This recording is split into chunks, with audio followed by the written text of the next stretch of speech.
तीनों आईबीएस कितने बड़े सेलिब्रिटी हैं आज मैं बताने वाला हूँ इनकी नेटवर्थ और उसके अलावा ये किन किन वेंचर्स के मालिक हैं। लेकिन उससे भी बड़ा सच इससे पीछे छुपा है। सबसे पहले ड्रामा क्वीन की बात करते हैं, यानी मैं बात कर रहा हूँ चालू अपी, डब्बा, आप जिस नाम से भी पुकार लीजिए, भालू अपी। इनकी नेटवर्थ 30 करोड़ दिखाई दे रही है। जो इनकी भाभी हैं यानी कि मैडम, उनकी नेटवर्थ जो है 35 से 40 करोड़ दिखाई देती है। इनके हस्बैंड और उसके भैया, इनकी जो है 27 करोड़ दिखाई देती है। जहाँ ये लोग करोड़ों के मालिक दिखाई दे रहे हैं, ऐसे में इनके लिए आईफोन खरीदना कोई बहुत बड़ी बात नहीं है, होनी भी नहीं चाहिए। मर्सिडीज, बीएमडब्ल्यू ये सब मेंटेन हो रही है। और दूसरी को यानी कि बहन को प्रॉपर्टी से बहुत शौक है, वो एक के बाद एक बड़ी से बड़ी प्रॉपर्टी लेती चली जा रही है। इनके घरों के अलावा डब्बा ने एक डेल्टा में फ्लैट ले रखा है, तो दूसरा फ्लैट जो है अंधेरी में बुक किया है। एक रेस्टोरेंट है, ये आपको पता ही है कि स्टार्टिंग इसकी जो है 3 करोड़ रुपए की शॉप्स ली गई थी। आज की डेट में वो 5 करोड़ से ऊपर का वेंचर है। एक रेस्टोरेंट खुलने जा रहा है दिल्ली में, वो बेसिकली पार्टनरशिप में है। मौधा में जो प्रॉपर्टी का इन्वेस्टमेंट कर रखा है वो अलग है। चलिए एक एक की बात नहीं करते हैं, इसके पीछे जो कड़वा सच छुपा हुआ है आज हम उसकी बात करने वाले हैं। तो बने रहिए हमारे साथ। आज की चर्चा में आपका स्वागत है। जो लोग चैनल पर पहली बार आए तो प्लीज सब्सक्राइब कर लें और बेल आइकन भी दबा दें, जिससे कि आने वाली वीडियो की इन्फॉर्मेशन आपको टाइम से मिल जाए। आप हमारी इंस्टा आईडी पे भी हिट कर सकते हैं, इंस्टा आईडी नीचे दी हुई है। भाई इतनी इतनी गाड़ियों के मालिक, इतने इतने फ्लैट्स के मालिक, इन लोगों के लिए नए आईफोन के बारे में चर्चा करना बेमानी है, लेकिन भाई करनी पड़ रही है। क्यों करनी पड़ रही है? अगर आपके पास में कर्जा हो, उसके बाद में भी आप ये इस तरह की लेविश लाइफ जीते रहें और बेशर्मों की तरह उसी सोसाइटी, उसी जगह रहें जहां तुम्हारे कर्जों की लिस्ट लगी हुई हो, आपको कैसा लगेगा कि जिस घर में आप रह रहे हो, जिस सोसाइटी में रह रहे हो, वहाँ आपके नाम की कर्जदारों की लिस्ट में नाम शामिल हो? बिल्कुल चौंकिए मत, ऐसा ही हुआ है। अब आप देखिए, ये स्क्रीनशॉट देखिए, चौंकिए मत। ये जो स्क्रीनशॉट है, ये वो लिस्ट है कि जो इनकी मीरा रोड की जिस सोसाइटी में और जिस बिल्डिंग में ये रहते हैं, वहां पर लिफ्ट के पास में और नोटिस बोर्ड पर लगी हुई है। और ये जो लिस्ट लगाई गई है, ये सोसाइटी वालों की तरफ से लगाई गई है, क्योंकि ये वो कर्जदार हैं कि जिन्होंने मेंटेनेंस के पैसे अभी तक नहीं दिए हैं। और ये ऐसे वैसे नहीं, जो 15,000 रुपए से ज्यादा हैं जिन्होंने नहीं दिए हैं, ये उनकी लिस्ट है। अब इस लिस्ट के अंदर एक के नहीं, दो के नहीं, तीनों के नाम है। 6/106 पर जनाब का नाम है, उसके बाद में 6/201 पर मैडम का नाम है, उसके बाद में रिपीट होता है वो नेम 6/202 यानी 6/202 पर भी मैडम का ही नाम रिपीट होता है। और लिस्ट में नीचे की तरफ देखेंगे तो 6/702 ये डब्बा का है। तीनों के नाम जो है लिस्ट के अंदर है, और इनके आगे कितनी कितनी राशि यानी कितना अमाउंट इनके ऊपर बकाया है, बैलेंस है, ये यहाँ पर लिखा हुआ है। अब आप सोच सकते हैं, सोसाइटी वाले उन्हीं लोगों के नाम लिखते हैं जिनसे कहने के बाद में भी उतना पैसा वापस नहीं आता जो कि कर्जे का है, तो तब वो लिस्ट लगाई जाती है। और ये लिस्ट ऐसी जगह लगाई जाती है कि जहां सभी लोग देख सकें और आते जाते लोग, हर आदमी उस नाम को भी पढ़ सके, और कम से कम वो आदमी जो यहाँ पर रहता है, जो कर्जे में है, उसको शर्म आए इस बात की कि उसका जो बकाया है, उसका जो बैलेंस है, वो उसको जल्दी से जल्दी सोसाइटी में जमा कर देना चाहिए। तो हमारे आपके सो कॉल्ड ये सेलिब्रिटी हैं जिनकी नेटवर्थ मैंने आपको बताई, ये आप चाहे तो आप भी गूगल करके देख सकते हैं कि इनकी नेटवर्थ कितनी है। अब हो सकता है इससे थोड़ा कम हो, या हो सकता है इससे भी ज्यादा हो, क्योंकि सारी चीजों की काउंटिंग नेट पे हो सकता है ना हो, लेकिन आप मान सकते हैं कि इसके आसपास इनकी नेटवर्थ है। और रेगुलर इनकम भी है, ये भी आपको किसी से छुपी हुई नहीं है। आप चाहें तो वो आपको बता सकते हैं कि पर मंथ इनकी रेगुलर इनकम यूट्यूब से कितनी आती है और बाकी सोर्सेज से कितनी आती है। तो उस बात को देखते हुए भी कोई ऐसी बात नहीं है कि जो ये लोग इस सबको पे ना कर सकें। लेकिन प्रॉब्लम क्या है? प्रॉब्लम है अपने दिल की, प्रॉब्लम है इस बात की साफ गोई की, प्रॉब्लम है इस बात की कि जो पेमेंट देना है या किसी को देना है, वो इनके लिए बहुत बड़ी बात है। हाँ, लेना हो तो वो अलग बात है। पैसे के मामले में इनके रिश्ते कैसे हैं, इसमें कोई किसी से छुपा हुआ नहीं है। जब जब डब्बा ने अपने फ्लैट में काम करवाया था, मैं ये रिसेंट रिनोवेशन की बात नहीं कर रहा हूँ, इससे पहले एक वाले की बात कर रहा हूँ, तो एक कारपेंटर का पैसा अच्छा खासा इनके ऊपर बकाया था। और वो एक नहीं, दो नहीं, 3 महीने बाद में जब वो इस दुनिया में नहीं रहे और इनको पता चला, तो तब ये जो है फनी उसका पैसा देने के लिए उनके घर पर गया। इस्लाम में कहते हैं जिसका जो हक बनता है वो तुरंत अदा कर देना चाहिए, या ये कहिए कि जो मजदूर का पसीना सूखने से पहले उसका मजदूरी उसको मिल जानी चाहिए। ये लेकिन इतने ईमानदार हैं कि काम तो काम, उसके 3 महीने बाद में भी वो बुरी तरीके से एक गंभीर बीमारी से लड़ते रहे। फनी और डब्बा ने उनके पैसे नहीं पहुंचाए। दूर जाने की जरूरत नहीं है। जब ये रेस्टोरेंट शुरू किया गया था तो पूरी की पूरी फौज आई थी। कहाँ से आई थी? मौधा से आई थी। और उनके साथ में ही डेल्टा हाउस में सब कुछ कांड चलते थे और साथ साथ वहां पर फनी का क्रिकेट भी चलता था। अब आप देखते होंगे, अब काफी दिन से आपने नहीं सुना होगा कि फनी क्रिकेट खेलने जा रहा है। ना ना ना, क्यों? किसके साथ खेलने जाएगा? वो सारी की सारी पलटन लगभग चली गई है यहाँ से। और उसके जाने का रीजन क्या है? उसके जाने का रीजन ये है कि ये उन लोगों को तनख्वाह बहुत तंग करके देता था। तनख्वाह नहीं देता था यानी पैसे नहीं देता था, उनका मेहनताना नहीं देता था, और साथ साथ इसका जो बुरा व्यवहार था उनके साथ में, उसके चलते एक एक करके सभी लोग यहाँ से चले गए। ये अपनी इज्जत की बात करते हैं, ये बात मौधा में सबको पता है। और एवरीबडी नोज कि भाई ये लोग जो है पैसे के मामले में कैसे हैं और किस तरीके से अपने लोगों से बात करते हैं। जो फुकसाना बाजी है वो यहाँ पर आई थी और लगभग लगभग 1 महीना रह के गई। उसके साथ में किस तरह का व्यवहार किया गया ये किसी से छुपा हुआ नहीं है। वो औरत सारा दिन मेहनत करती थी, उसके बाद में रात को ये लोग 12-1 बजे 2 बजे तक भी खाने पीने की चीजें मांगते थे, वो भी सब वो बना कर देती थी। और ऐसा तब कर रही थी वो जबकि रमजान चल रहे थे, यानी वो पूरे रमजान रखती थी, डब्बा रमजान नहीं रखती थी, सिर्फ और सिर्फ फनी रमजान रखता था। और उसकी वजह से उसको दिन में भी खाना बनाना पड़ता था, डब्बा और इन सब की वजह से, और रात में भी खाना बनाना पड़ता था क्योंकि ये लोग रात तक खाते थे।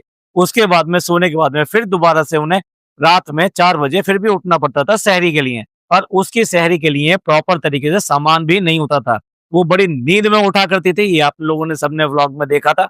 और वो बेचारी कुछ न कुछ खा के अपना रात का या जैसा भी है वो खाकर अपना रमजान रख लिया करती थी। और इन सब के इसी व्यवहार की वजह से, इन्हीं आदतों की वजह से वो यहाँ से चली गई। और उसके बाद में आपने देखा ही होगा किस तरह का व्यवहार उसने ब्लॉग के अंदर किया है। वो बिल्कुल भी सहज नहीं दिखाई दी डब्बा के साथ में। अब ये तो सुन लीजिए ये सारे काम कितने में करवाए जा रहे थे।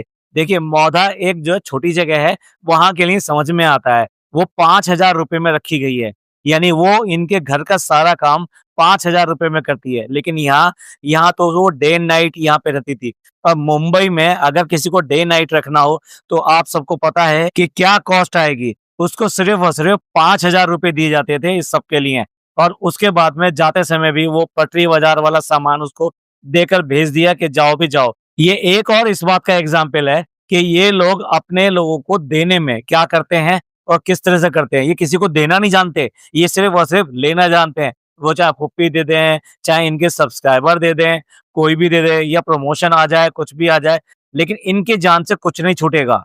और रिसेंट एग्जाम्पल कौन है? इनके मामू हैं, जिनको इन्होंने वहां पर अपने प्लॉट पर सिर्फ और सिर्फ उनको भी 5,000 रुपए में रखा हुआ था, जबकि वो पूरी की पूरी उनके प्लॉट की देखभाल करते थे और जो फुलवारी और जो भी कुछ वहां पे था वो भी देखभाल करते थे, और एक तरह से कैरियर का काम करते थे कि यहाँ से वहां सामान को ले जाना, ढोना, ये सब करना। जो भी यहाँ से आदमी जा रहा है उसको मुंबई पहुंचाना, मुंबई फिर वापस छोड़ देना। और इस सब के बाद में भी इस 5,000 रुपए के ऊपर भी जो फनी के जितने भी दोस्त हैं वो वहां प्लॉट पर जाते थे और उनके साथ में बदतमीजी करते थे। कभी खैनी मंगवाते थे, कभी गुटखा मंगवाते थे, कभी वहां पर उनको कुर्सियां बिछाने के लिए कहते थे, कुर्सियों पर कपड़ा मारने के लिए कहते थे, पानी लाने के लिए कहते थे। मतलब वहां उनके पूरे ऐश चल रहे थे फार्म हाउस वाले। और वो मामू बेइज्जत होके भी वो सारे काम करते रहते थे क्योंकि उनकी कोई कमाई का साधन नहीं है। और वो 2-4 सब्जियां जो वो ले जाते थे अपने घर वो भी इनको अखरी, और अल्टीमेटली उनको लड़ लड़कर वहां से निकाल दिया गया। और वही उसी की बेटी के साथ में ये किस तरह का व्यवहार कर रहे हैं ये भी किसी से छुपा हुआ नहीं है। ये कहानी डब्बा की है। अगर वो चाहे तो आराम से जितना उसके ऊपर कर्जा है ये मेंटेनेंस का, और इतनी बदनामी हो रही है, अब मेरे को इस समझ में नहीं आता, शर्म भी नहीं आती होगी इन्हें कि रोज वहां से आ रहे हैं, जा रहे हैं, सब कुछ कर रहे हैं, उसके बाद में भी इन्हें लोगों के प्रति इतनी शर्म नहीं है कि इतना जो कर्जा है, ये जो सोसाइटी का कर्जा है ये अदा कर दें। बात करें मैडम की और जनाब की, भाई वाह वाह वाह, मर्सिडीज वाले, और BMW वाले। बाइक का भी आपको पता ही है, जो जनाब का बाइक का शौक है, एक के बाद एक बिजनेस खोलने की होड़ मची हुई है कि तुम खोलोगे हम भी खोलेंगे, तुम ये काम करोगे हम भी करने जा रहे हैं। आईफोन आईफोन आके आते ही अगर पहले दिन नहीं आया तो भाई बेकार है। जो चाइल्ड है, आई मीन मैन चाइल्ड है, उसकी ईगो जो है हर्ट नहीं हो जाएगी। तो इसलिए मैडम ने एक नहीं दो दो आईफोन, एक अपने लिए और एक उनके लिए, दोनों के लिए आईफोन पहले दिन के लिए ही बुक करा दिए और वो आईफोन आ भी गए। आप लोग बताइए कि आप लोगों में से कितने लोग जो है इस तरह से सोसाइटी में जब बदनामी हो रही हो तो कौन आईफोन खरीदने जाएगा और बड़े शान से व्लॉग में दिखाते हैं, देखिए हमने पहले दिन ही आईफोन ले लिया। आपको क्या लगता है ये जिस तरह से बेगरत लोग, बेशरम लोग इस तरीके से अपनी लेविश लाइफ इस तरीके से जी रहे हैं, लेकिन उसके बाद में भी इन्हें सोसाइटी का देने का बिल्कुल ख्याल नहीं आ रहा है। मैडम ने भी जो एक लड़की आई थी डिजाइनर, उसके साथ में भी क्या किया था ये भी जग जाहिर है। डब्बा का क्या है, डब्बा का दिमाग जो एक्सपेंड करने में लगा रहता है।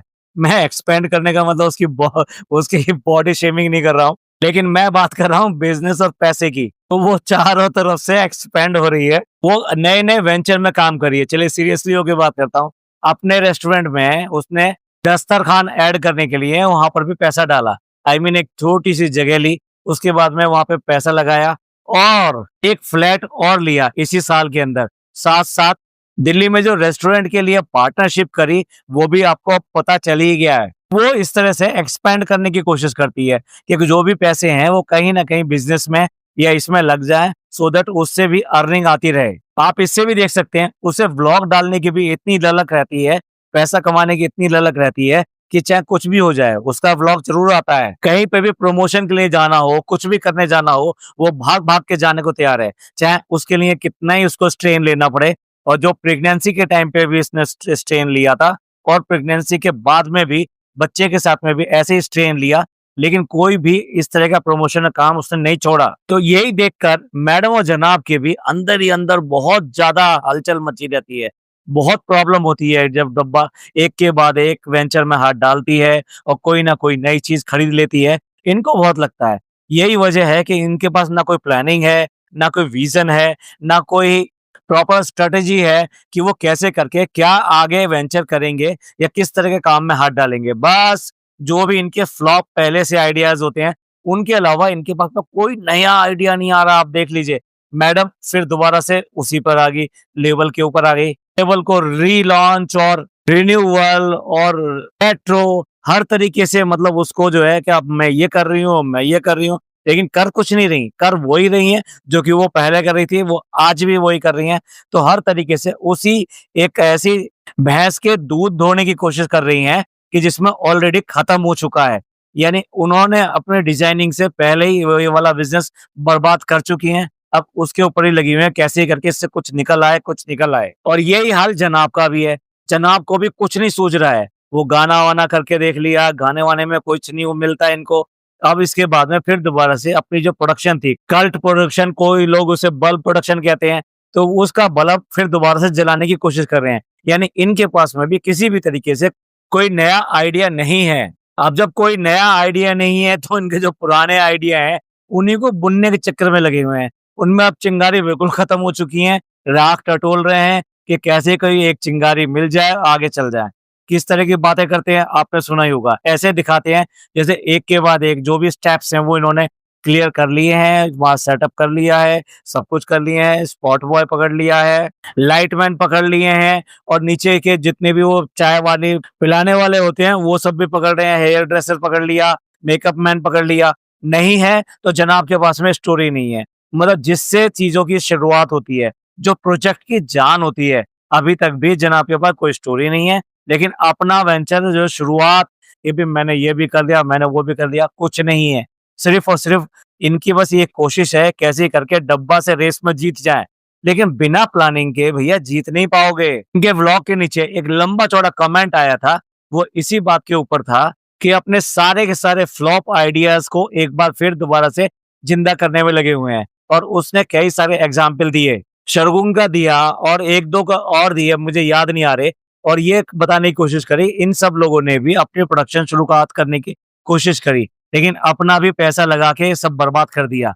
तो वो ये जताना चाह रहे थे मैं जनाब को कि भाई आप अपना पैसा इस तरह से वेस्ट मत करो, आपके बस की नहीं है, आप रहने दो, आप व्लॉगिंग ही करो, आपकी व्लॉगिंग चल रही है तो कम से कम उसे ही आगे ले जाओ। लेकिन उसमें ये भी कहा था कि आलसी इतने हैं कि महीने-महीने में तो इनके व्लॉग आते हैं और कंटेंट के नाम पे कुछ नहीं है। जब देखो यही कहते रहते हैं मेरा जो है तबीयत खराब थी, मतलब बहाने, सैकड़ों बहाने, ये था और ये था, मैं इसलिए व्लॉग नहीं बना पाया, मेरा मन नहीं कर रहा था, मेरी तबीयत खराब हो गई थी, इसकी तबीयत खराब हो गई थी, बच्चे की तबीयत खराब हो गई थी।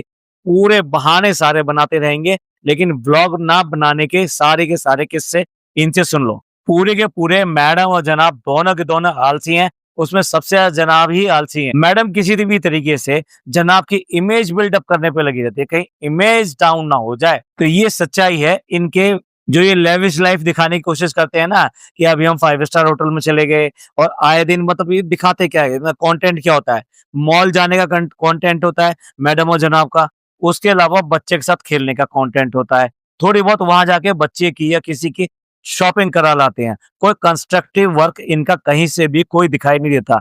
कोई इनकी कोई प्लानिंग नहीं दिखाई देती, चाहे हेल्थ की हो, चाहे किसी की भी हो, जो लोगों के साथ में शेयर करें, लोगों को देखने में मज़ा आए, लोगों को उससे फ़ायदा हो कि अच्छा ये लोग ये ऐसा कर सकते हैं, तो हम भी ऐसा कर सकते हैं। कोई नयापन कहीं से भी नहीं आता है। कुछ दिन गुज़र जाते हैं, कुछ महीने गुज़र जाते हैं, तो बाहर चले जाते हैं, किसी टूरिस्ट प्लेस पे चले जाते हैं और कहीं नहीं जा सकते तो इन्हें ले दे के टेला दिखाई देता है। लोनावला वहाँ पे पहुँच जाते हैं और उसी का वो व्लॉग दिखाते हैं, उसी का कंटेंट दिखाते हैं। फैमिली पूरी तरीके से बिखर चुकी है। उसका ये कहना चाहिए कि बोझ ढो रहे हैं कि कैसे भी करके ये दिखाते रहें कि हम साथ-साथ हैं और हमारी फैमिली बहुत अच्छी है। हमारी फैमिली में एक भी प्रॉब्लम नहीं है, एक भी, सब कुछ आइडियल है। हमारे रिलेशन सारे आइडियल हैं। हम सब लोग बहुत खुश रहते हैं। हम एक-दूसरे के लिए जो भी कुछ करते हैं उसमें नाराज़गी वाली कोई बात ही नहीं है। और इस आइडियलिज़्म का बोझ ढोते-ढोते ये हाल है कि एक-दूसरे के ऊपर तीर चलाने में कोई भी कम नहीं है। तो ये है कर्ज़दार सेलिब्रिटी अपने उस लेविश लाइफ़ के साथ में जो आप लोगों के सामने रखते हैं। आप सबका इस सब के बारे में क्या विचार है? क्या कहना चाहते हैं कि क्यों करके इनकी इस तरह की मेंटालिटी है और क्यों करके इनकी इज़्ज़त की तार-तार हो जाए पर इन्हें कोई फ़र्क नहीं पड़ता। बेशर्म हो चुके हैं, चाहे कोई कमेंट में कह ले, चाहे कोई कैसे कह ले, अब तो पर्चे भी छपने लगे हैं। अब लास्ट में बहुत ज़्यादा मन है एक गाना सुनाने का, जो कि भगवान जो एक बहुत बड़े स्टार थे पहले, बहुत पुरानी फ़िल्मों में हुआ करते थे, उनका एक गाना था, भोली सूरत दिल के खोटे, नाम बड़े और दर्शन छोटे। अब इससे ज़्यादा क्या कहूँ, आप समझ गए होंगे मेरा इशारा किस तरफ है। ये पॉडकास्ट आपको पसंद आया हो तो प्लीज़ लाइक कीजिए, सब्सक्राइब कीजिए, शेयर कीजिए। थैंक यू, धन्यवाद, शुक्रिया। Free audio post production by alphonic.com